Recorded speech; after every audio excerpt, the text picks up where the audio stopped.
എന്താണ് പണിമുടക്കിൽ അല്ലെങ്കിൽ സമരത്തിലായിരിക്കുന്ന ആശാവർക്കർമാരുടെ ID നമ്പർ എടുക്കുക, അവരെ ഭീഷണിപ്പെടുത്തുകയൊക്കെ ചെയ്തുകൊണ്ടിരിക്കുക. കാരണം ഇത് പരീക്ഷാ കാലമാണ്. അമ്മമാരാണ് പ്രത്യേകിച്ച് കുട്ടികളെ പഠനകാര്യത്തിൽ കൂടുതലായി ശ്രദ്ധിക്കുന്നത്. ഇത് നൊയമ്പ് കാലമാണ്, അതൊരു വലിയ വിഷയമാണ്. ഇത്രയും കഠിനമായ ചൂട് 33 ദിവസം താണ്ടിയിരിക്കുകയാണ്. വളരെ വ്യത്യസ്തമായ ഒരു മുഖമാണ് നമ്മൾ ഈ ഗവൺമെൻറ്റിൻ്റെയും അവരുടെ ആളുകൾ നമ്മൾക്ക് കാണാൻ കഴിയുന്നത്.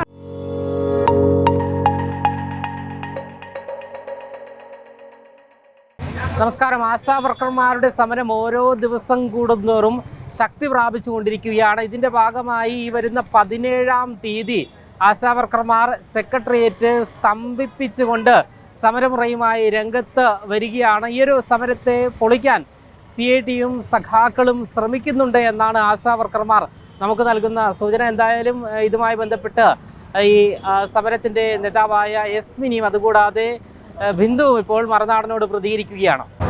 ചേച്ചി, 17-ാം തീയതി ഈ സെക്രട്ടേറിയറ്റ് സ്തംഭിപ്പിക്കുന്ന സമരവുമായി രംഗത്ത് വരികയാണ്.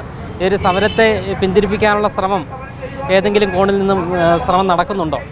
പിന്നെ ശക്തമായ പ്രവർത്തനങ്ങളാണ് സമരത്തിനെതിരെ നടക്കുന്നത്. 17-ാം തീയതി ആയിരക്കണക്കിന് ആശമാർ എല്ലാ ജില്ലകളിൽ നിന്ന് 14 ജില്ലകളിൽ നിന്ന് വരാനുള്ള തയ്യാറെടുപ്പിലാണ്. അവർ വണ്ടിയൊക്കെ ബുക്ക് ചെയ്ത് അവർ അതിന് വേണ്ടിയിട്ട് തയ്യാറെടുപ്പ് നടത്തി കഴിഞ്ഞു. കാരണം ഇനി ഇത് സമരമല്ലാതെ വേറൊരു മാർഗ്ഗമില്ലെന്നുള്ള കാര്യം മനസ്സിലായി. മറ്റൊരു കാര്യം, ഇപ്പോൾ CI2വിൻ്റെ നേതൃത്വത്തിൽ അവർ വളരെ സംഘടിതമായി ആശാവർക്കർമാരെ പിന്തിരിപ്പിക്കാൻ ശ്രമിച്ചുകൊണ്ടിരിക്കുകയാണ്. അത് ഭീഷണിയുടെ രൂപത്തിലാണ്. ഓരോ സെൻറ്ററുകളിലും ചെന്ന് ആശമാരുടെ പണിമുടക്കിൽ അല്ലെങ്കിൽ സമരത്തിലായിരിക്കുന്ന ആശാവർക്കർമാരുടെ ID നമ്പർ എടുക്കുക, അവരെ ഭീഷണിപ്പെടുത്തുകയൊക്കെ ചെയ്തുകൊണ്ടിരിക്കുക. ഇതിനെതിരെ പ്രതിരോധിച്ച് നിൽക്കുന്നുണ്ട്. പക്ഷേ എന്നാൽ പോലും ഒരു വശത്ത് ഗവൺമെൻറ് ചർച്ചയ്ക്ക് വിളിക്കാതെ തെരുവിലിരുത്തുക, എന്നിട്ട് നിങ്ങൾ ആൾ കുറവാണെന്ന് പറയുക, എന്നിട്ട് ഫീൽഡിൽ ചെന്ന് ഈ ആശമാരെ മുഴുവൻ വിരട്ടുക. വളരെ വ്യത്യസ്തമായൊരു മുഖമാണ് നമ്മൾ ഈ ഗവൺമെൻറ്റിൻ്റെയും അവരുടെ ആളുകൾ നമ്മൾക്ക് കാണാൻ കഴിയുന്നത്. അത് അങ്ങേയറ്റം അപലപനീയമാണ്. ഒരു തൊഴിലാളി വർഗത്തിൻ്റെ പേര് പറഞ്ഞിരിക്കുന്ന ഗവൺമെൻറ്റിൽ നിന്നും ഒരിക്കലും ഉണ്ടാകാൻ പാടില്ലാത്തതാണ്. അപ്പോൾ അതുകൊണ്ട് തന്നെ പക്ഷേ ഇതെല്ലാം പ്രതിരോധിച്ചുകൊണ്ട് ആശാവർക്കർമാർ വരും.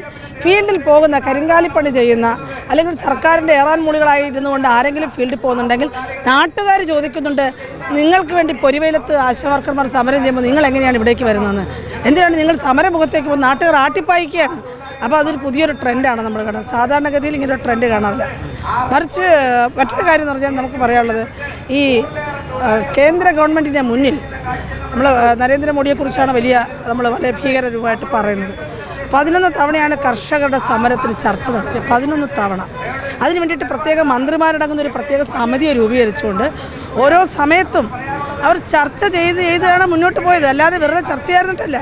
അപ്പോൾ അതുകൊണ്ട് ഏതൊരു ജനാധിപത്യ ഗവൺമെൻറ് ആണെങ്കിലും മിനിമം സമരക്കാരുമായുടെ ആവലാതികൾ കേൾക്കാൻ, അത് മനസ്സിലാക്കാൻ, അതിനൊരു മറുപടി നൽകാൻ തയ്യാറാകണം.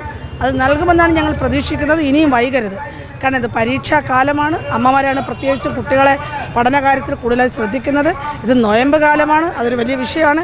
ഇത്രയും കഠിനമായ ചൂട് 33 ദിവസം താണ്ടിയിരിക്കുകയാണ്. ഇനി ഇവിടെ എന്തെങ്കിലും ഒരു അപകടം സംഭവിച്ചേ സർക്കാർ കണ്ണു തുറക്കുമെന്ന് പറയരുത്. എല്ലാ ആളുകൾക്കും ഗുരുതരമായ ആരോഗ്യ പ്രശ്നങ്ങൾ ആരംഭിച്ചിട്ടുണ്ട്, മഴയും വെയിലും കൊണ്ട്. അതുകൊണ്ട് കാണണം, ഗവൺമെൻറ് മനുഷ്യരെ കാണണം. അതാണ് ഞങ്ങൾക്ക് പറയുന്നത്. ചേച്ചി, 17-ാം തീയതി സെക്രട്ടേറിയറ്റ് സ്തംഭിപ്പിക്കുന്ന സമരമുറ ഉൾപ്പെടെ പറ്റുവാൻ പോവുകയാണ് ആശാവർക്കർമാർ. സത്യത്തിൽ ഈ സമരത്തെ പിന്തിരിപ്പിക്കാനോ അത്തരത്തിൽ ആശാവർക്കർമാർക്കുള്ള ഒരു സമ്മർദ്ദം ഉണ്ടോ ഈ CITയുടെ ഭാഗത്തു നിന്നോ ഈ കമ്മ്യൂണിസ്റ്റ് പാർട്ടിയുടെ ഭാഗത്തു നിന്നോ നിലവിലുണ്ടോ?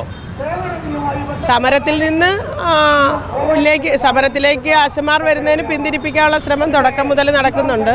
അതിപ്പോഴും നടന്നുകൊണ്ടിരിക്കുകയാണ്. എങ്കിലും നല്ലൊരു പങ്കാളിത്തം ഉണ്ടാകുമെന്ന് തന്നെയാണ് ഞങ്ങൾ വിശ്വസിക്കുന്നത്. കാരണം എല്ലാ ജില്ലകളിൽ നിന്നും അതിനനുസരിച്ചുള്ള റിപ്പോർട്ടാണ് നമുക്ക് കിട്ടിക്കൊണ്ടിരിക്കുന്നത്. നല്ല പ്രവർത്തനം ജില്ലകളിൽ നടക്കുന്നുണ്ട് പങ്കാളിത്തം ഉറപ്പാക്കാൻ വേണ്ടിയിട്ട്. ഏകദേശം എത്ര ആശമാർ എത്തുമെന്നാണ് പ്രതീക്ഷ? ഇല്ല, അത് ഞങ്ങൾക്ക് ഇപ്പം പറയാൻ പറ്റത്തില്ല. കാരണം പല സ്ഥലങ്ങളിൽ നിന്നും പുതിയ ആളുകൾ വരികയാണ് ഇത് അറിഞ്ഞു കേട്ടിട്ട്. അപ്പോൾ അത് വന്നതിന് ശേഷം മാത്രമേ പറയാൻ പറ്റത്തുള്ളൂ. ഇപ്പോഴേ നമുക്ക് പറയാൻ പറ്റത്തുള്ളൂ. എന്തായാലും ഈ സമരം തകർക്കാൻ വേണ്ടി വിവിധ കോണുകളിൽ നിന്നും സമ്മർദ്ദമുണ്ട് എന്ന് തന്നെയാണ് ആശാവർക്കർമാർ നമ്മളോട് വ്യക്തമാക്കുന്നത്. അതുകൂടാതെ ഈ 17-ാം തീയതിയുള്ള സമരം അവർ കടുപ്പിച്ചുകൊണ്ട് തന്നെ സെക്രട്ടേറിയറ്റ് സ്തംഭിപ്പിച്ചുകൊണ്ട് തന്നെ സമരമുറ കടുപ്പിക്കും എന്ന് തന്നെയാണ് നമ്മളോട് വ്യക്തമാക്കുന്നത്. ക്യാമറമാൻ അഖിൽ അശോകിനൊപ്പം അമൽ രുദ്ര, മറുനാടൻ മലയാളി, തിരുവനന്തപുരം.